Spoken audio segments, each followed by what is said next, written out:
ശ്രീ ഗോവർദ്ധനാഷ്ടകം.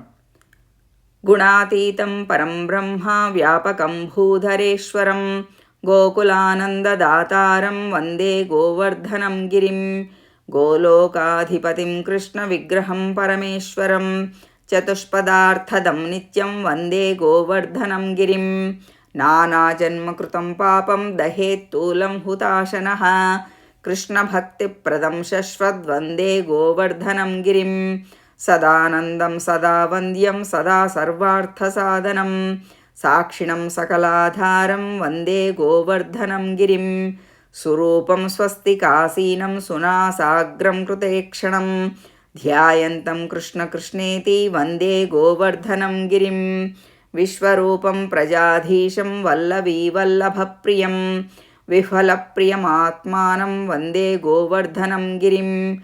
ആനന്ദകൃത്സുരാശീഷാകൃതസംഭാരഭോജനം മഹേന്ദ്രമദഹന്താരം വന്ദേ ഗോവർദ്ധനം ഗിരിം. കൃഷ്ണലീലാരസാവിഷ്ടം കൃഷ്ണാത്മാനം കൃപാകരം കൃഷ്ണാനന്ദപ്രദം സാക്ഷാത് വന്ദേ ഗോവർദ്ധനം ഗിരിം. ഗോവർദ്ധനാഷ്ടകമിദം യഃ പഠേത് ഭക്തിസംയുതഃ തന്നേത്രഗോചരോ യാതി കൃഷ്ണോ ഗോവർദ്ധനേശ്വരഃ. ഇദം ശ്രീമദ്ഘനശ്യാമനന്ദനസ്യ മഹാത്മനഃ ജ്ഞാനിനോ ജ്ഞാനിരാമസ്യ കൃതേ വിജയതേതരാം. ഓം ശ്രീകൃഷ്ണായ നമഃ.